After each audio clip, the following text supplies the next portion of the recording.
যে আপনি আজকে প্রথম যদি শুনে থাকেন তো প্রথম, কিন্তু এটাই বাস্তব সত্য, একটা মানুষকে হত্যা করলে যা গুনাহ হবে, একটা মানুষ জেনা ব্যভিচারে লিপ্ত হলে যা গুনাহ হবে, একটা মানুষ সুদ খেলে যা গুনাহ হবে, একটা মানুষ ঘুষ খেলে যা গুনাহ হবে, একটা মানুষ বিড়ি সিগারেট খেলে যা গুনাহ হবে, একটা মানুষ মদ পান করলে যা গুনাহ হবে, তার চেয়ে হাজারো গুণ, শত গুণ, লাখো গুণ বেশি গুনাহ হবে এক ওয়াক্ত সালাত ইচ্ছাকৃত ছেড়ে দিলে। যদি প্রথম শুনে থাকেন তো প্রথম, কিন্তু কথা ঠিক।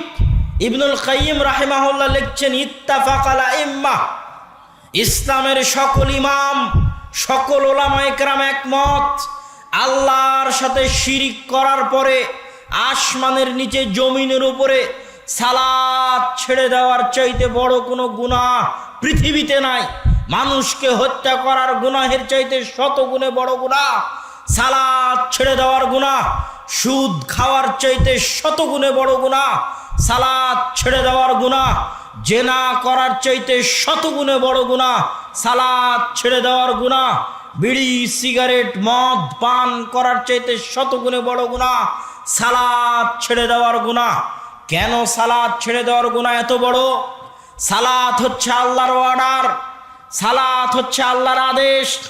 আকিমুস সালাত, দুনিয়ার মানুষ নামাজ পড়ো, এটা আদেশ, এটা অর্ডার।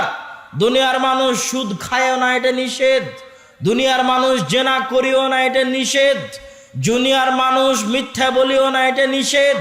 দুনিয়ার মানুষ বিড়ি সিগারেট মদ খায় না, এটা নিষেধ। আরে মানুষ সালাত আদায় করো, এটা অর্ডার। আল্লাহর অর্ডার লঙ্ঘন করা, আল্লাহর নিষেধ অমান্য করার চাইতে শতগুণে বড় অপরাধ। আল্লাহর আদেশ অমান্য করা, আল্লাহর নিষেধ লঙ্ঘন করার চাইতে শতগুণে, হাজারো গুণে, লাখো গুণে বড় অপরাধ। আল্লাহ বলছেন সুদ খায় না, আল্লাহর নিষেধ। আল্লাহ বলছেন মানুষ নামাজ পড়ো, দিস ইজ অর্ডার, এটা আদেশ। এই জন্য রাসূল সাল্লাল্লাহু আলাইহি ওয়াসাল্লাম বলেছেন, আহাব্বুল আ'মাল ইনদাল্লাহ আল ফারাইজ, আল্লাহর নিকটে সবচেয়ে প্রিয় আমল হচ্ছে আল্লাহর অর্ডার, মানে যে ফরজ, যেটা ফরজ অর্ডার, ওটাই আল্লাহর কাছে সবচেয়ে প্রিয়। ওই কোটি টাকা দানের দরকার নাই, 5 ওয়াক্ত নামাজ পড়ো, মানে আল্লাহর অর্ডার মানলা, ফরজ অর্ডার, তুমি আল্লাহর সবচেয়ে বেশি প্রিয়। ওই 5 ওয়াক্ত ফরজ সালাতের যদি সুন্নাতও না থাকে, ওই 5 ওয়াক্ত ফরজ সালাতের যদি নফলও না থাকে, ওই 5 ওয়াক্ত ফরজ সালাতের সাথে যদি কোনো নফল ইবাদত সাদাকা দান কিছু না থাকে, তাহলে ওই মানুষ যার 5 ওয়াক্ত সালাত ঠিক নাই কোটি টাকা দান করে, যার 5 ওয়াক্ত সালাত ঠিক নাই বড় বড় মাদ্রাসা প্রতিষ্ঠানের ইয়েতিমের দায়িত্ব পালন করে, কোটি কোটি টাকা আল্লাহর রাস্তায় দান করে, খরচ করে, ইবাদত করে, নফল সিয়াম নফল সালাত মাঝে মধ্যে আদায় করে, কিন্তু 5 ওয়াক্ত সালাতের ঠিক নাই, ওর ইবাদত আল্লাহর কাছে অত গুরুত্ব, অত দামি, অত ভালোবাসার নয়, যত ভালোবাসা, যত প্রিয় যে আল্লাহর অর্ডার, ফরজ অর্ডার, 5 ওয়াক্ত নামাজ পড়তেই হবে।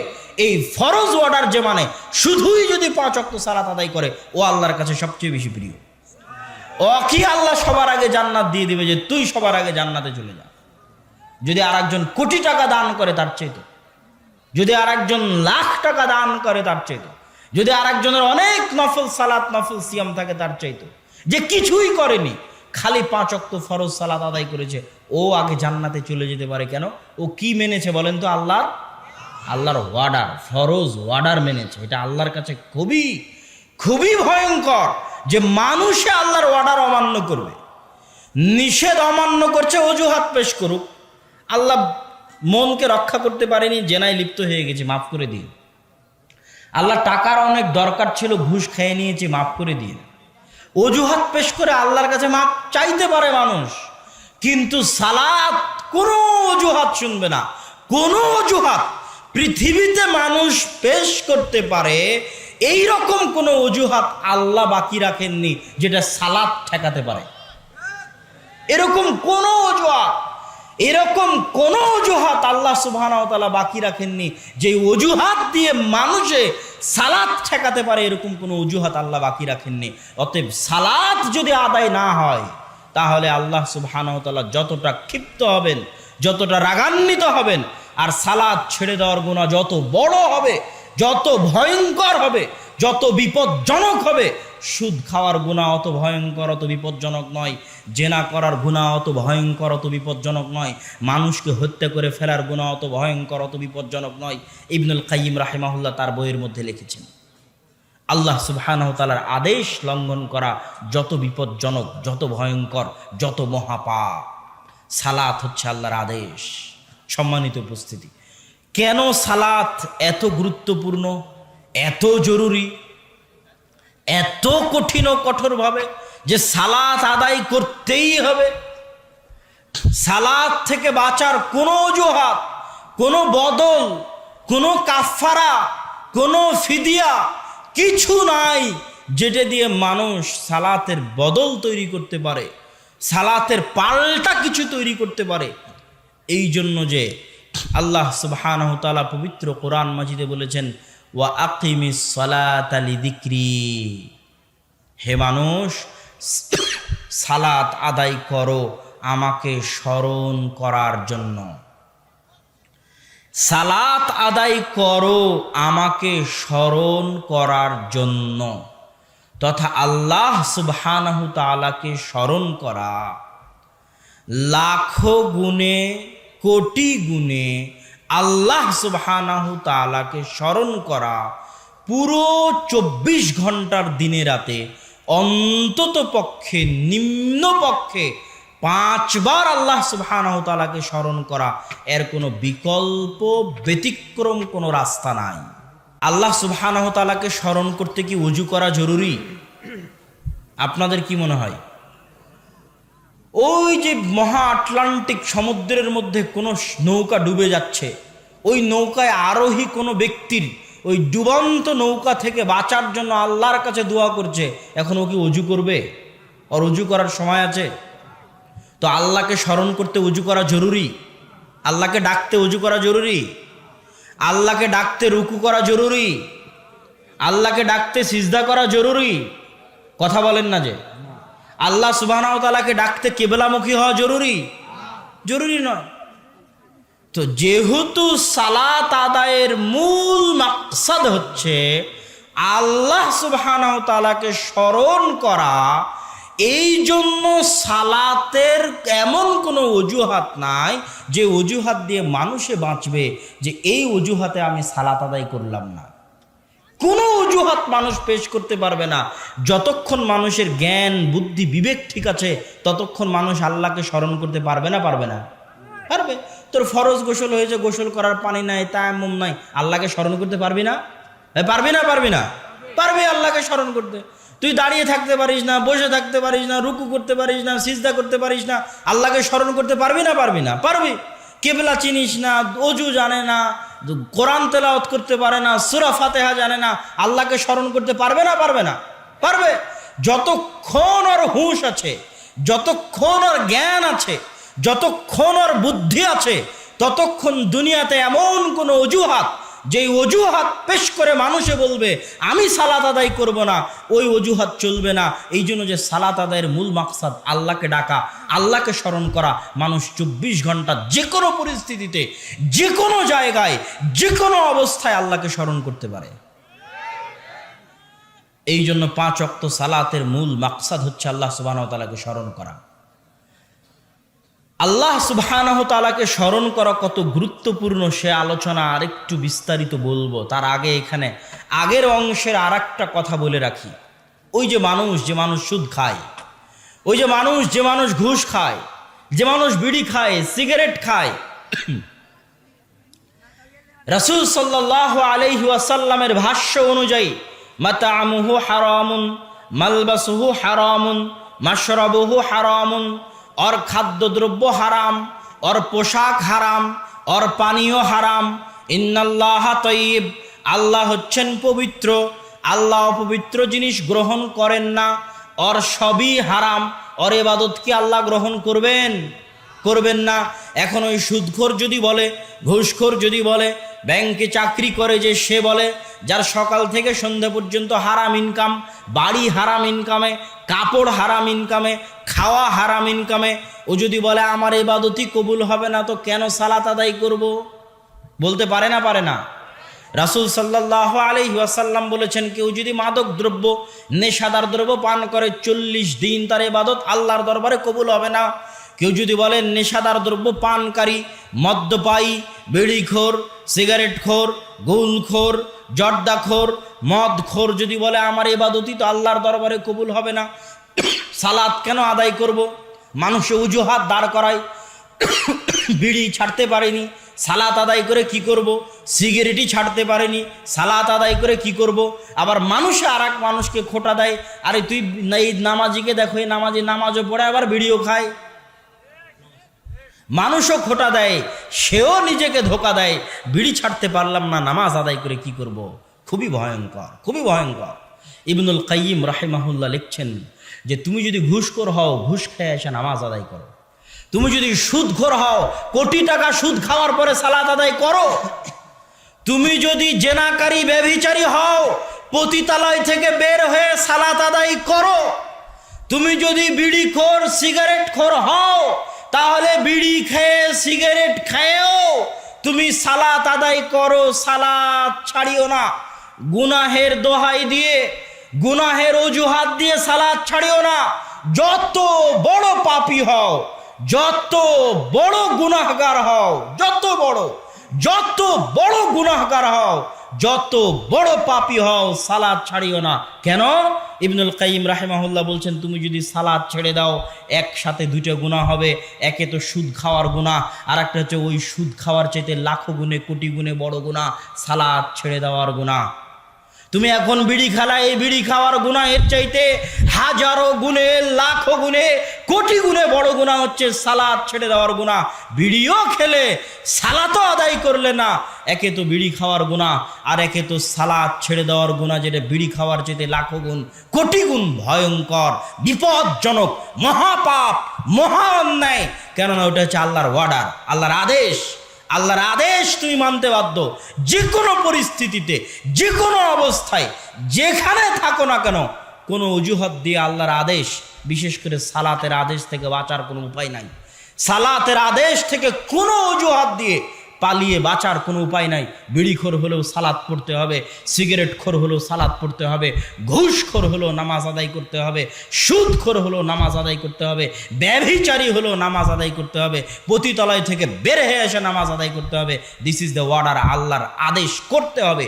ইবনুল কাইয়িম রাহিমাহুল্লাহ বলছেন, শোনো, যদিও সালাত আদায় করে নেয়, তাহলে ওর সালাত আদায় যেহেতু আল্লাহর দরবারে কবুল হবে না।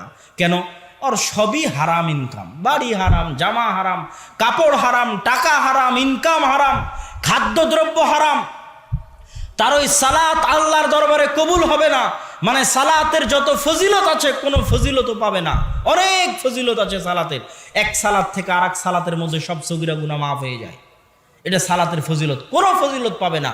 কিন্তু সালাত ছেড়ে দেওয়ার যে ভয়ঙ্কর, জঘন্য, বিপজ্জনক গুনাহ ছিল, যেটা ওই সুদ খাওয়ার চাইতে, ঘুষ খাওয়ার চাইতে, বিড়ি খাওয়ার চাইতে শতগুণে, লাখো গুণে বড় গুনাহ ছিল, ওই গুনাহ থেকে বেঁচে যাবে ফজিলত না পেলেও। বুঝাতে পারিনি মনে হয় আপনাদেরকে। যদি আপনি বিড়ি খাওয়ার পরে সালাত আদায় না করেন, একসাথে দুটো গুনাহ, বিড়ি খাওয়ার গুনাহ, বিড়ি খাওয়ার চাইতে শতগুণে, লাখো গুণে বড় গুনাহ সালাত ছেড়ে দেওয়ার গুনাহ। সালাত আদায় করলেন, আপনার বিড়ির কারণে সালাত কবুল হয়নি, সালাতের কোনো ফজিলত পাবেন না। কিন্তু কি হলো? সালাত ছেড়ে দেওয়ার যে বিশাল বড় একটা গুনাহ ছিল, ওই গুনাহ থেকে আপনি বেঁচে গেলেন। বুঝাতে পারিনি মনে হয়, ওই গুনাহ থেকে আপনি বেঁচে গেলেন। সম্মানিত উপস্থিতি, সালাত কি জন্য এত গুরুত্বপূর্ণ বলছিলাম। আল্লাহ সুবহানাহু ওয়া তাআলা বলেছেন, আকিমিস সালাতা লিযিকরি, আমাকে স্মরণ করার জন্য সালাত আদায় করো। তো স্মরণ করাটা আল্লাহর কাছে কত গুরুত্বপূর্ণ, যে মানুষে আল্লাহকে স্মরণ করুক, এটা আল্লাহ সুবহানাহু ওয়া তাআলার কাছে এত গুরুত্বপূর্ণ যে আল্লাহ সুবহানাহু ওয়া তাআলার নবী ইউনুস আলাইহিস সালাতু ওয়াস সালাম মাছের পেটে, আল্লাহর নবী যে মাছের পেটে আছে, এটা কি আল্লাহ জানেন না? আল্লাহ জানেন না? জানেন না? জানেন যে তার নবী মাছের পেটে আছে। আমি যদি আপনার কাছের বন্ধু হই, আমি আপনার কাছে সাহায্য চাইনি, আপনি কারো মাধ্যম দিয়ে খবর পেয়েছেন যে আমি কোথাও অ্যাক্সিডেন্ট করেছি, আপনি দৌড়ে আমাকে বাঁচাতে আসবেন না? আসবেন না? আসবেন। যেখানে আল্লাহ জানে তার প্রিয় বান্দা শুধু নয়, তার নবী বিপদে পড়ে মাছের পেটে আছে, আল্লাহ দেখছেন, আল্লাহ জানছেন, আল্লাহ দেখছেন তার প্রিয় বান্দা, তার প্রিয় রাসূল, তার প্রিয় নবী বিপদে পড়ে মাছের পেটে আছে, কিন্তু আল্লাহ বলছেন আল্লাহ তাকে বাঁচাবেন না, আল্লাহ সুবহানাহু ওয়া তাআলা তাকে বাঁচাতেন না যদি না সে মাছের পেটে কাকে স্মরণ করত? আল্লাহকে স্মরণ করত। অথচ আল্লাহ জানে যে তার নবী মাছের পেটে।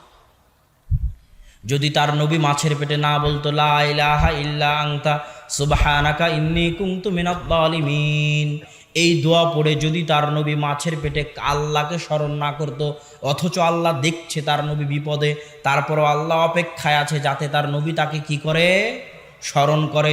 তাহলে স্মরণ করাটা আল্লাহ কত কঠিনভাবে চায় যে তার নবী বিপদে পড়ার পরও আল্লাহ চাচ্ছে তার নবী তাকে স্মরণ করুক। আল্লাহু আকবার। মুসা আলাইহিস সালাতু ওয়াস সালাম, মুসা আলাইহিস সালাতু ওয়াস সালামকে আল্লাহ সুবহানাহু ওয়া তাআলা বলে নিযহাব ইলা ফিরআউন, যাও ফেরাউনের নিকটে, ইন্নাহু তাগা, ফেরাউন অহংকারী হয়েছে, ফেরাউনকে দাওয়াত দাও। মুসা আলাইহিস সালাতু ওয়াস সালাম সমস্যার ফিরিস্তি আল্লাহর সামনে খুলে দিলেন। এক নম্বর সমস্যা জিহ্বার সমস্যা, তোতলা, কথা বলতে পারেন না। আচ্ছা, আল্লাহ সুবহানাহু ওয়া তাআলা কি আগে থেকে জানেন না যে তার নবী তোতলা? জানেন না? জানেন না? আল্লাহ সুবহানাহু ওয়া তাআলা চাইলে কি আগেই ঠিক করে দিতে পারতেন না? পারতেন না? আগেই ঠিক করে দিতে পারতেন। এবার যখন আল্লাহর নবী সমস্যা পেশ করতে গিয়ে বলছেন আমি তোতলা, তখনও চাইলে আল্লাহ ঠিক করে দিতে পারতেন যে তোমার তোতলা আমি ঠিক করে দিলাম, কুন ফায়াকুন, হাও হয়ে যাও, হয়ে যেত। আল্লাহ সুবহানাহু ওয়া তাআলা তাও করলেন না।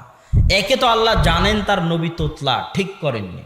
দ্বিতীয়ত নবীতে সমস্যা পেশ করলো যে তার তোতলামি আছে, আল্লাহ ঠিক করেননি।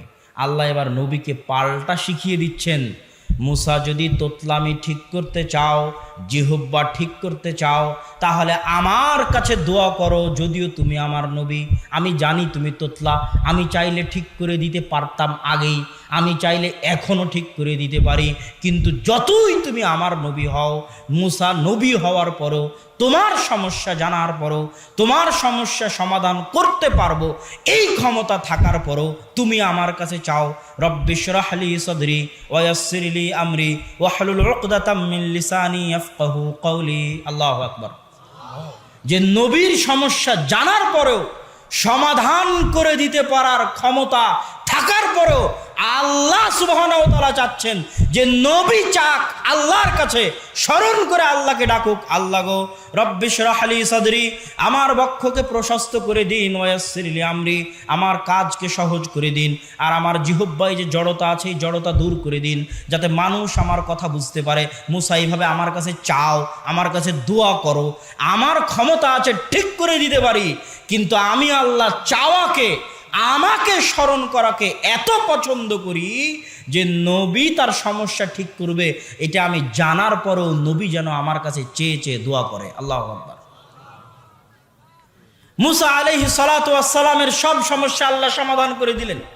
মুসা আলাইহিস সালাতু ওয়াস সালামের জিহ্বা আল্লাহ ঠিক করে দিলেন, হাতে একটা লাঠি দিয়ে দিলেন, লাঠি ছাড়লে সাপ হয়, গোটা পৃথিবী খেয়ে নিতে পারবে এরকম লাঠি। হাত বগলে দিয়ে বের করলে হাত জল জল করে। ভাইকে সাথে দিয়ে দিলেন পরামর্শদাতা হিসেবে, কতগুলো কাজ করে দিলেন। জিহ্বা ঠিক করে দিলেন, লাঠি দিলেন, হাতের মজেজা দিলেন, ভাইকে সহযোগী হিসেবে দিলেন। এত কিছু দেওয়ার পরে আল্লাহ সুবহানাহু ওয়া তাআলা বলছেন ওয়ালা তানিয়া ফি যিকরি, সব দিয়েছি, কিন্তু সব পাওয়ার পরে যদি আমি আল্লাহ আমাকে ডাকতে ভুলে যাও, আমি আল্লাহ আমাকে স্মরণ করতে ভুলে যাও, এগুলো একটা কিছু কোনো কাজ করবে না, কোনো উপকারে আসবে না। এগুলো সব যদি ঠিক রাখতে চাও তাহলে এক নাম্বার শর্ত, তুমি যতই নবী হও, যতই আমি তোমাকে ভালোবাসি, যতই আমি তোমাকে মজেজা দিই কেন, তোমার এক নাম্বার কাজ হচ্ছে আমাকে ডাকতে থাকা, স্মরণ করতে থাকা। আল্লাহু আকবার। সম্মানিত উপস্থিতি, আল্লাহ সুবহানাহু তাআলা কি পরিমাণ চান যে মানুষ আল্লাহ সুবহানাহু ওয়া তাআলাকে স্মরণ করুক। এটা শুধু মানুষের চাওয়া নয়, এটা মানুষের প্রয়োজন, এটা শুধু আল্লাহর চাওয়া নয়, এটা মানুষেরও প্রয়োজন। কি জন্য? আমার এবং আপনার যে শরীর আছে, এই শরীর দুনিয়াতে রক্ত মাংস দিয়ে তৈরি হয়েছে, দুনিয়ার খাবার খেয়ে তৈরি হয়েছে, কিন্তু আমার এবং আপনার ভিতরে যে রূহ আছে, এটা কি রক্ত মাংস দিয়ে তৈরি? এটা কি দুনিয়াতে তৈরি? এটা ৪৪ দিন ফেরেশতা আসমান থেকে নিয়ে এসে মায়ের পেটে ফুঁকে দিয়ে গেছে। এটা সেই রূহ। এই রূহ বের হয়ে যাবে।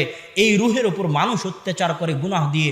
রব্বানা যালামনা আনফুসানা, হে আল্লাহ আমরা আমাদের আত্মার উপর অত্যাচার করেছি। আল্লাহ বলেননি যে আল্লাহ গুনাহ করেছি, গুনাহ করার কথা আল্লাহ সুবহানাহু ওয়া তাআলা বলেননি, বলেছেন আল্লাহ অত্যাচার করেছি আত্মার উপর, নফসের উপর অত্যাচার করেছি। আপনি বলবেন কই, আমি তো বুঝি না যে আমি আমার আত্মার উপর অত্যাচার করছি। আমি উত্তরে বলবো, আপনার আত্মাকে আপনি কবে সময় দিয়েছেন যে আপনি বুঝবেন আপনার আত্মার উপর আপনি অত্যাচার করছেন? কবে, কোন দিন সময় দিয়েছে? আল্লাহ সুবহানাহু ওয়া তাআলা কোরআন মাজিদে বলছে, আলহাকুমুত তাকাসুর হাত্তা যুরতুমুল মাকাবির।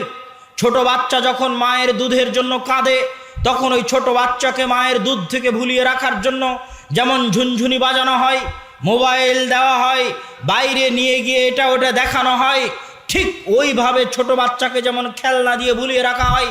আলহাকুমুত তাকাসুর, আত-তাকাসুর তোমাদেরকে ভুলিয়ে রেখেছে।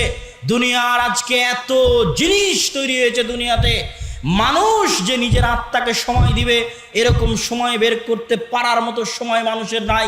এরকম হাজারো যুবক এখানে বসে আছে যে ঘুমাতে ঘুমাতে মোবাইল চালায়, ঘুম থেকে উঠে আবার মোবাইলে হাত দেয়। ও কিভাবে নিজের আত্মাকে সময় দিবে বলেন?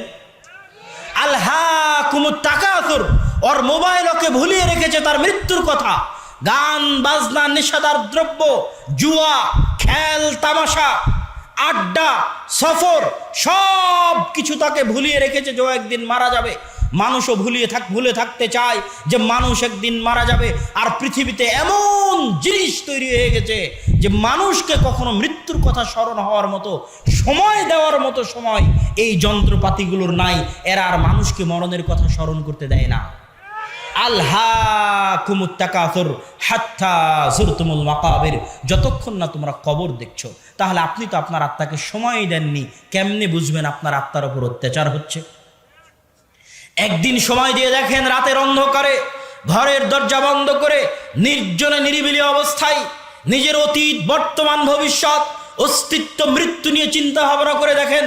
আপনার আত্মার ছটপটানিতে, আপনার আত্মার হতাশায়, আপনার আত্মার চিন্তায়, আপনার আত্মার দুঃখে আপনার চোখ দিয়ে যদি পানি না বের হয়েছে, হতে বাধ্য, হতেই হবে। এটাই হচ্ছে আত্মার চিৎকার, এটাই হচ্ছে আত্মার উপর জুলুম। কিন্তু মানুষে আত্মাকে সময় দেয় না। এটা আত্মার জুলুম, আত্মার চিৎকার। রব্বানা যালামনা আনফুসানা। এই আত্মা প্রশান্ত হয়। আলা বিযিক্রিল্লাহি তাতমাইন্নুল কুলুব। এই ছটপট করতে থাকা আত্মা, হতাশাগ্রস্ত আত্মা, চিন্তাগ্রস্ত আত্মা, প্রত্যেকের আত্মা, আমাদের সকলের প্রত্যেকের আত্মা ছটপট করছে, কিন্তু আমরা সময় দেই না আত্মাকে ওই ছটপট অনুভব করতে পারার মতো। কেন? আলহাকুমুত তাকাসুর। দুনিয়াতে এমন মাধ্যম তৈরি হয়ে গেছে যে আমরা কোনো সময় আত্মাকে সময় দিব, এই সময় বের করতে পারার মতো সময় আমাদেরকে দুনিয়া দিতে দেয় না। দুনিয়ার চাকচিক্য, সাজসজ্জা, প্রতিযোগিতা, খেল তামাশা, আনন্দের মাধ্যম, গান বাজনা, বাদ্যযন্ত্র, জুয়া, mobile, video game, free fire, PUBG, Facebook, Twitter, YouTube, এমন এমন এমন জিনিস তৈরি হয়েছে যে মানুষে তার আত্মাকে নিয়ে ভাববে, এরকম সময় মানুষকে মানুষের জিনিস, মানুষের দুনিয়া দিতে দেয় না। এটা হচ্ছে সবচেয়ে ভয়ঙ্কর। কিন্তু সবার আত্মা ছটপট করতেছে, অত্যাচারিত, নির্যাতিত এই আত্মার কান্না আপনি শুনতে পাবেন যদি আপনি আত্মাকে সময় দেন। আর এই আত্মা প্রশান্ত হবে। আলা বিযিক্রিল্লাহি তাতমাইন্নুল কুলুব। আল্লাহর স্মরণে আত্মাগুলো প্রশান্ত হয়। আর আল্লাহর স্মরণ যেমন আল্লাহ চায়, তেমন আল্লাহর স্মরণে মানুষের আত্মা প্রশান্ত হয়। এই জন্য দিনে রাতে সর্বনিম্ন, অন্তত পক্ষে, নিম্ন পক্ষে, সর্বনিম্ন, অন্তত পক্ষে, নিম্ন পক্ষে, দিনে রাতে 24 ঘন্টায় অন্তত পক্ষে, নিম্ন পক্ষে, অন্তত পক্ষে, নিম্ন পক্ষে 5 বার হলো আল্লাহকে স্মরণ করা উচিত। যে মানুষ দিনে রাতে 24 ঘন্টায় সর্বনিম্ন পক্ষে 5 বার তার প্রতিপালককে স্মরণ করতে পারে না, তার সৃষ্টিকর্তাকে স্মরণ করতে পারে না, তার সাথে তার সৃষ্টিকর্তার আর কোনো কানেকশন বাকি থাকে না, কোনো সম্পর্ক বাকি থাকে না। আর যার সাথে যার সৃষ্টিকর্তার সম্পর্ক নাই, সৃষ্টিকর্তার যোগাযোগ নাই, ওই ইয়তীম। কেমন ইয়তীম? যার বাপ মারা গেছে তার চেয়ে বড় ইয়তীম যার আল্লাহ নাই। আল্লাহু আকবার। যার বাপ মারা গেছে তার চেয়ে বড় ইয়তীম যার তার নিজের প্রতিপালক, নিজের সৃষ্টিকর্তার সাথে সম্পর্ক নাই, যোগাযোগ নাই। ওই সম্পর্ক সালাত ছাড়া সম্ভব নয়। সালাত যদি কেউ ছেড়ে দেয় তাহলে আল্লাহর রহমত থেকে বঞ্চিত, আল্লাহর দয়া থেকে বঞ্চিত, আল্লাহর করুণা থেকে বঞ্চিত, আল্লাহর করুণা দৃষ্টি থেকে বঞ্চিত। আল্লাহর সাথে তার আত্মার আর কোনো কানেকশন নাই। নিজের আত্মাকে জিজ্ঞেস করে দেখেন, নিজের নাফসকে জিজ্ঞেস করে দেখেন, আপনার নাফসের সাথে আল্লাহর কোনো সম্পর্ক আছে কিনা। ফাফিররু ইলাল্লাহ, অতএব হে মানুষের আত্মারা আল্লাহর দিকে ফিরে যাও। ফাফিররু ইলাল্লাহ, আল্লাহর দিকে ফিরে যাও, সৃষ্টিকর্তার সান্নিধ্যে ফিরে যাও, প্রতিপালকের সান্নিধ্যে ফিরে যাও। সালাত আদায় করার মাধ্যমে, আল্লাহকে স্মরণ করার মাধ্যমে, আল্লাহ সুবহানাহু তাআলাকে ডাকার মাধ্যমে, আল্লাহ সুবহানাহু তাআলাকে পাওয়ার মাধ্যমে তোমরা আল্লাহ সুবহানাহু তাআলার দিকে ফিরে যাও, আল্লাহ সুবহানাহু তাআলার কাছে ফিরে যাও। সম্মানিত উপস্থিতি, সালাত সম্পর্কে আপনাদের সামনে যে গুরুত্বপূর্ণ আলোচনা করছিলাম, এই গুরুত্বপূর্ণ আলোচনার শেষ পয়েন্ট। আচ্ছা, আপনারা যারা স্বেচ্ছাসেবক ভাইয়েরা আছেন তারা একটু মাঠের মধ্যে এগিয়ে যান। আপনাদের পকেটে যে টাকা আছে এই টাকাকে আল্লাহ আপনার টাকা বলেনি, আল্লাহ বলেছে মিম্মা রাযাকনাহুম ইউনফিকুন। এই টাকা আল্লাহর দেওয়া রিজিক। আপনি 100 বিঘা সম্পত্তির মালিক হলেও এটা আল্লাহর দেওয়া রিজিক। আল্লাহ কোথাও আপনার পকেটের টাকা দান করতে বলেনি। আল্লাহ সুবহানাহু তাআলা আল্লাহর দেওয়া রিজিক আল্লাহর রাস্তায় দান করতে বলেছে। স্বেচ্ছাসেবক ভাইয়েরা প্যান্ডেলের মধ্যে ঢুকে যান। যারা উপস্থিত আছেন জনগণ, তারা নিজ নিজ সাধ্য অনুযায়ী তাদেরকে সহযোগিতা করবেন এই প্রোগ্রাম আয়োজন করার জন্য। আর আমি আমার বক্তব্য পূর্ণ করব ইনশাআল্লাহুল আজিজ। অনেক মানুষ ঠিক মতো বসার ব্যবস্থা নাই, প্যান্ডেল ছোট, অব্যবস্থাপনা কিছুটা হতেই পারে। আপনাদেরকে সেটা ধৈর্যের সাথে, ধৈর্য ধারণের সাথে মেনে নিতে হবে। বক্তব্যের শেষের দিকে শেষ পয়েন্ট, এই শেষ পয়েন্টটা সবচেয়ে মনোযোগ দিয়ে শুনতে হবে, সবচেয়ে মনোযোগ। সেটা কি? আসমানের নিচে জমিনের উপরে আল্লাহ সুবহানাহু তাআলাকে ডাকার, আল্লাহ সুবহানাহু তাআলার নিকটে প্রার্থনা করার, আল্লাহ সুবহানাহু তাআলার নিকটে কিছু চাওয়ার।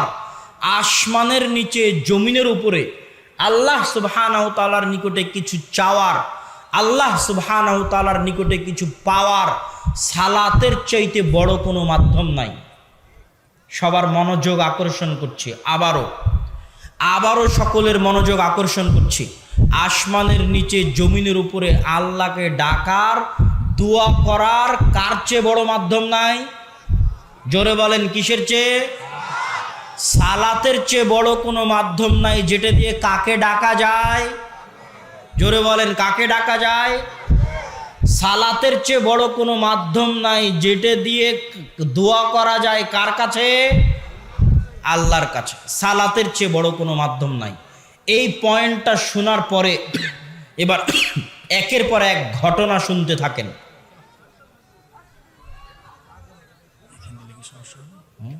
সমস্যা নেই।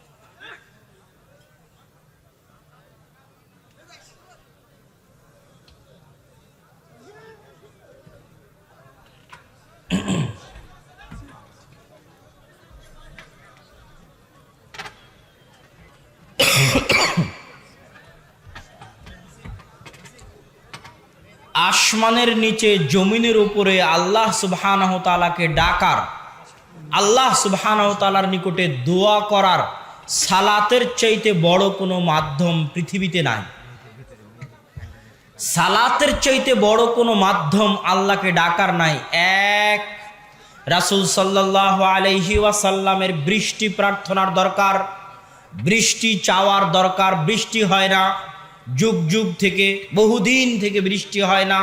রাসূল সাল্লাল্লাহু আলাইহি ওয়াসাল্লাম চাইলে সব সাহাবীকে একত্রিত করে হাত তুলে দোয়া করে বৃষ্টি চাইতে পারতেন আল্লাহর নিকটে। রাসূল সাল্লাল্লাহু আলাইহি ওয়াসাল্লাম হাত তুলে দোয়া করার মাধ্যমে একসাথে বৃষ্টি না চেয়ে মানুষকে নিয়ে চলে গেলেন মাঠে। মাঠে গিয়ে মানুষকে বলছেন সালাত আদায় করো বৃষ্টি চাওয়ার জন্য, নামাজ পড়ো বৃষ্টি চাওয়ার জন্য, সালাত আদায় করো বৃষ্টির দোয়া করার জন্য, নামাজ পড়ো বৃষ্টির দোয়া করার জন্য। সাহাবী বলছে সূর্যগ্রহণ লেগেছে, আমি রাসূল সাল্লাল্লাহু আলাইহি ওয়াসাল্লামকে দেখতে চাই যে সূর্যগ্রহণের মতো বিপদ থেকে বাঁচতে রাসূল সাল্লাল্লাহু আলাইহি ওয়াসাল্লাম কি করেন। সাহাবী তীর ধনুক ফেলে দিয়ে দৌড়াচ্ছেন, মসজিদে গিয়ে দেখেন রাসূল সাল্লাল্লাহু আলাইহি ওয়াসাল্লাম সূর্যগ্রহণের বিপদ থেকে বাঁচার জন্য সালাত আদায় করতেছেন।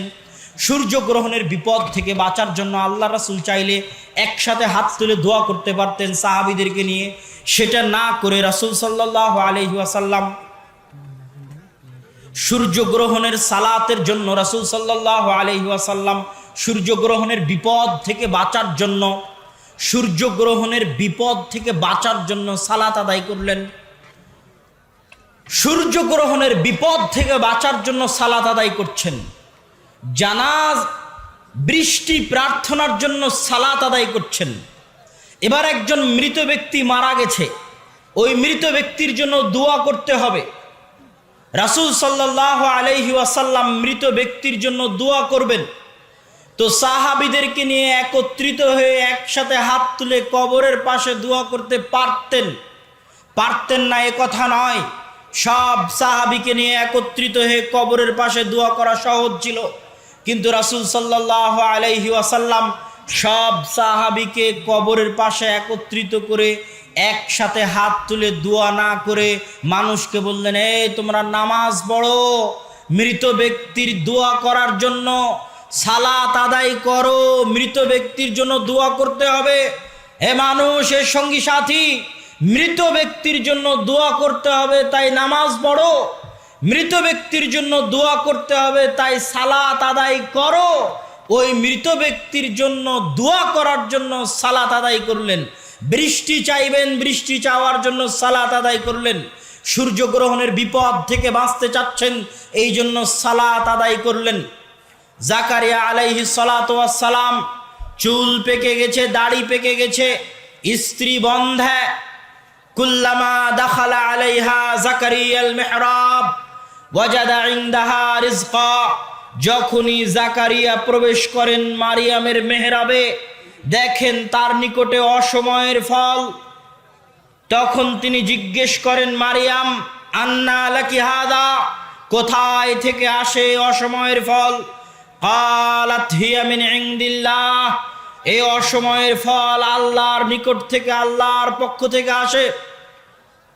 ইন্নাল্লাহা ইয়ারযুকু মান ইয়াশা বিগাইরি হিসাব, আল্লাহ যাকে মানুষ বিপদে পড়লে ফোন দিলে আর 5টা মানুষ রেডি থাকে উদ্ধার করার জন্য, কিন্তু আল্লাহর নবীর প্রিয় নবী খলিলুর রহমান, আল্লাহর বন্ধু, তার প্রথম স্ত্রী সারা বিপদে আছে।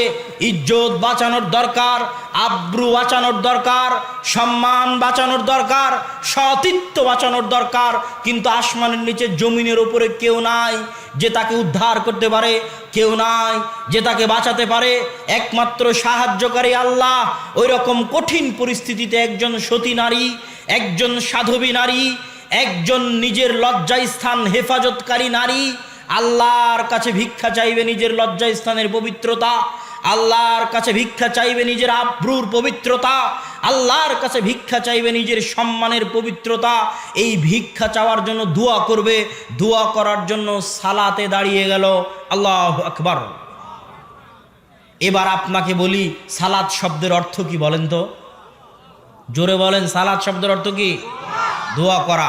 মানে আমরা যখন আল্লাহু আকবার বলে সালাত শুরু করি, তখন কি শুরু করি? জোরে বলেন, কি শুরু করি? আর যখন আসসালামু আলাইকুম বলে সালাত শেষ করি, তখন কি শেষ করি? কি শেষ করি? জোরে বলেন, কি শেষ করি? এখন এই দোয়া পৃথিবীতে আসমানের নিচে জমিনের উপরে আল্লাহর কাছে চাওয়ার সবচেয়ে বড় মাধ্যম, দোয়া করার সবচেয়ে বড় মাধ্যম সালাত। বৃষ্টি চাইবে নবী মুহাম্মদ, দোয়া করবে আল্লাহর কাছে বৃষ্টি চাওয়ার জন্য, সালাত আদায় করলেন। সূর্যগ্রহণের বিপদ থেকে বাঁচবেন, সালাত আদায় করলেন, মানুষের মৃত ব্যক্তির জন্য দোয়া করবেন, সালাত আদায় করবেন। নবী জাকারিয়ার সন্তানের দরকার, দোয়া করবেন, সালাত আদায় করলেন। সারার ইজ্জতের হেফাজতের দরকার, দোয়া করবেন, সালাত আদায় করলেন। আর আমার এবং আপনার গ্রামের মানুষ বলছে সালাত শেষ হওয়ার পরে যে হুজুর দোয়া করালো না, এই কথা বলা মানে ওই সালাতের অপমান করা, ওই সালাতের অপমান। যেই সালাত আসমানের নিচে জমিনের উপর কিসের সবচেয়ে বড় মাধ্যম? কিসের সবচেয়ে বড় মাধ্যম? যেই সালাত দিয়ে সারা নিজের ইজ্জত পেয়েছে, যেই সালাত দিয়ে জাকারিয়া নিজের সন্তান পেয়েছে, বন্ধা স্ত্রীর পেট থেকে বার্ধক্য অবস্থায় সন্তান পেয়েছে সালাত দিয়ে, সারা নিজের ইজ্জত হেফাজত পেয়েছে সালাত দিয়ে, নবী বৃষ্টি পেয়েছে সালাত দিয়ে, সূর্যগ্রহণের বিপদ থেকে বেঁচেছে সালাত দিয়ে। ওই সালাত যদি আপনার দুয়ার জন্য যথেষ্ট না হয়, তাহলে সালাত কাকে বলে এটা আপনি জানেন না। আপনাকে আরো 100 বছর পড়তে হবে সালাত কাকে বলে এটা জানার জন্য। রাসূল সাল্লাল্লাহু আলাইহি ওয়াসাল্লামের সাহাবীর ক্ষমার দরকার, জান্নাতের দরকার। আল্লাহ রাসূল ক্ষমার জন্য জানাজার সালাত কায়েম করলেন। জানাজার সালাতে শিখিয়ে দেওয়া আল্লাহ রাসূলের দুইটা দোয়া, কিয়ামত পর্যন্ত সকল আলেম ওলামা কবরের পাশে দাঁড়িয়ে একসাথে হাত তুলে দোয়া করতে গিয়ে যত দোয়া তৈরি করবে, ওই রকম হাজারো লাখো দোয়ার চাইতে উত্তম এবং শ্রেষ্ঠ দোয়া হচ্ছে জানাজার সালাতের এই দুটো দোয়া, যেটা আল্লাহ রাসূল শিখিয়ে গেছেন। আল্লাহর রাসূল দোয়া করার জন্য সালাত দিয়ে গেলেন। ওই সালাত যদি আপনার দোয়ার জন্য যথেষ্ট না হয়, মৃত ব্যক্তির দোয়া করার জন্য আল্লাহর রাসূলের দেওয়া সালাত যদি যথেষ্ট না হয়, তাহলে আপনি যদি বলেন যে দোয়া হলো না, হুজুরে দোয়া করলো না, তাহলে আপনি জানাজার সালাতকে অপমান করলেন। জানাজার সালাতের অপমান বরদাস্ত করার মতো নয়। জানাজার সালাতের অপমান আপনি কোন সাহসে, কোন বুদ্ধিতে, কোন হুঁশে জানাজার সালাতের অপমান করছেন? বলছেন দোয়া হয়নি। নাউযুবিল্লাহ ওয়াল ইয়াজ বিল্লাহ। দোয়া করার জন্যই তো জানাজার সালাত দেওয়া হয়েছে। এখন আপনার জানাজার সালাতের দোয়া মুখস্থ নাই, সেটা আপনার ব্যর্থতা। ওই জানাজার সালাতে দাঁড়িয়ে মৃত ব্যক্তির জন্য দোয়া করলে দোয়া যেই পরিমাণ কবুল হবে, ওই কবরের পাশে সবাই মিলে একসাথে দাঁড়িয়ে দোয়া করলে ওই দোয়া ওইভাবে কবুল হবে না। আল্লাহর কাছে কবুল হওয়ার জন্য সবচেয়ে বড় মাধ্যম হচ্ছে দোয়া চাওয়ার সালাত। সম্মানিত উপস্থিতি, সালাতের আলোচনার শেষে চলে এসেছে। আল্লাহ রব্বি জাআলনি মুকিমাস সালাহ ওয়া মিন যুররিয়াতি। আল্লাহ সুবহানাহু ওয়া তাআলা যেন আমাদেরকে এবং আমাদের বংশধরকে 5 ওয়াক্ত সালাত আদায়কারী হওয়ার তৌফিক দান করেন। আল্লাহুম্মা আমিন। সালাতের আলোচনার আরও একটা অংশ ছুটে গেছে, যেখানে আমি বিস্তারিত সালাতের আলোচনা করেছি, সেখান থেকে শুনে নেবেন। সেটা হচ্ছে শয়তানের ষড়যন্ত্র থেকে বাঁচার জন্য সালাতের ভূমিকা কি, সে আলোচনা থেকে শুনে নেবেন। আল্লাহ সুবহানাহু ওয়া তাআলা আপনাদের তৌফিক দান করুক। ওয়া আখিরু দাওয়ানা আনিল হামদুলিল্লাহি রাব্বিল আলামিন। তবে যাওয়ার আগে কিছুই না নিয়ে যেতে পারলে মাসিক আল ইতিসাম নিয়ে যাবেন। আর সালাতের উপর চমৎকার বই রাসূল সাল্লাল্লাহু আলাইহি ওয়াসাল্লামের সালাত বনাম প্রচলিত সালাত, এই বইটি গ্রামের মানুষের জন্য, সাধারণ মানুষের জন্য সহজ সরল গ্রাম্য সাবলীল ভাষায়, কোনো মারপ্যাচ ছাড়া সহজ ভাষায় লেখা এই বইটি আপনারা সংগ্রহ করবেন এবং মাসিক আল ইতিসাম সংগ্রহ করে নিয়ে যাবেন। এবং ছোট বাচ্চা কিশোরদের জন্য, ছোট বাচ্চাও তো নয়, কিশোর এবং যুবকদের জন্য কিশোলয় নামে একটা পত্রিকা বের হয় জামিয়া সালাফিয়া থেকে, ওটাও নেওয়ার জন্য যুবক এবং শিশু কিশোররা অবশ্যই অংশগ্রহণ করবেন। আগামী 11ই মার্চ আল জামিয়া সালাফিয়া দিনাজপুরের উদ্বোধন। দিনাজপুরের মাটিতে রংপুর বিভাগের জন্য 15 বিঘা জমির উপর। উক্ত উদ্বোধনে যদি আপনাদের পক্ষে অংশগ্রহণ করা সম্ভব হয়, দাওয়াত দিলাম, অংশগ্রহণ করার চেষ্টা করবেন। সম্ভব না হলে দোয়া করবেন আল্লাহ সুবহানাহু ওয়া তাআলা যেন কবুল করে। আল্লাহুম্মা আমিন। ওয়া আখিরু দাওয়ানা আনিল হামদুলিল্লাহি রাব্বিল আলামিন। আসসালামু আলাইকুম ওয়া রাহমাতুল্লাহি ওয়া বারাকাতুহু।